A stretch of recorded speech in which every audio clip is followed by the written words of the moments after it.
2 চামচ মতন, যেটা রেডিমেড কিনতে পাওয়া যায়, আমি সেটা ইউজ করেছি। তার সাথে দিয়েছি এভারেস্টের একটু কেশর, যেটা কেশরটা দিলে এখানে কালারটা ভালো আসে। তো আমি এখানে কেশরটা দিয়েছি 1 চিমটি মতন, দিয়ে এগুলোকে ভালো করে সামান্য পরিমাণ মতো নুন দিয়েছি। চিকেন অনুযায়ী তোমরা নুনটা বুঝে দেবে। তো এখানে আমি নুন দিয়ে দিয়েছি। তো আমার এখানে 1.5 কিলো চিকেন ছিল। আর এখানে দিয়েছিলাম 1.5 চামচ মতন আদা বাটা, আদা রসুন বাটা, সমান পরিমাণ আদা সমান পরিমাণ রসুন নিয়েছিলাম, সেটাকে আমি একসাথে বেটেছিলাম।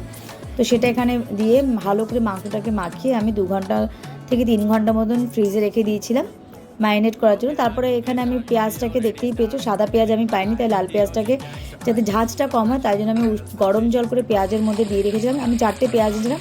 পেঁয়াজটাকে বেটে আমি মিক্সিতে ওটাকে বেটে নিয়ে এখানে চলে আসলাম। কড়াইতে দিলাম সাদা তেল, তার সাথে দিয়েছিলাম 2 চামচ মতন ঘি আর 6 চামচ মতন সাদা তেল। তার মধ্যে ঝাল অনুযায়ী তোমরা শুকনো লঙ্কাটা ব্যবহার করবে। আমি এখানে 6-7টা মতন শুকনো লঙ্কা দিয়েছিলাম। তার সাথে 2টো তেজপাতা দিয়েছি, 1/2 চামচ মতন গোলমরিচ দিয়েছিলাম, আর দিয়েছিলাম ওই পেঁয়াজ বাটাটা, যেটা আমি উষ্ণ গরম জলে পেঁয়াজটাকে ভিজিয়ে রেখেছিলাম। তারপরও সেই জল থেকে পেঁয়াজটাকে বের করে নিয়ে পেস্ট করে এখানে ব্যবহার করেছি।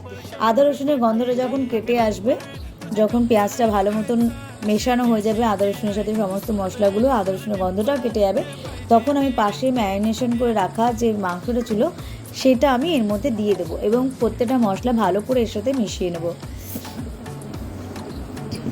তোমরা দেখতেই পাচ্ছ খুন্তি দিয়ে আমি এখানে ভালোভাবে মাংসগুলোকে মিশিয়ে নিচ্ছি মশলার সাথে। তো এটা মেশানোর সাথে এখানে এখন এই মুহূর্তে কোনো জল দিতে হবে না, কারণ মাংস থেকে অটোমেটিক্যালি জলটা ছেড়ে আসবে। তো দেখতে পাচ্ছ আমি কিছুক্ষণ ঢাকা দিয়ে রেখেছিলাম, ঢাকনাটা খোলার পর এরকম জল ছেড়ে দিয়েছে। তো পাশে আমি কাজু 30 গ্রাম মতন কাজু নিয়েছিলাম, আর নিয়েছিলাম পোস্ত 7 চামচ মতন, সেটাকে পেস্ট করে নিয়েছিলাম, কিছুক্ষণ ভিজিয়ে রেখেছিলাম।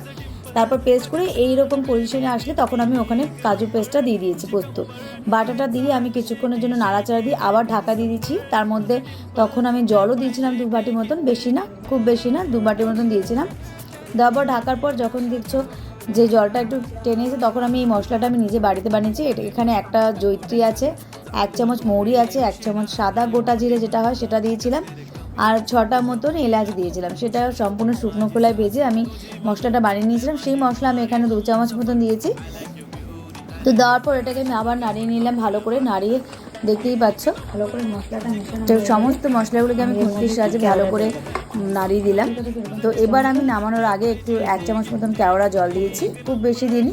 তো এইটাতে কেওড়া জলটা দেওয়ার একটাই কারণ, যে গন্ধটা পুরো খুব সুন্দর বেরোয়, আর সাথে সাথে তোমরা যেরকম বিয়ে বাড়িতে যেরকম রেজালাটা খাও বা রেস্টুরেন্টে যেরকম খাও ঠিক সেরকম লাগে।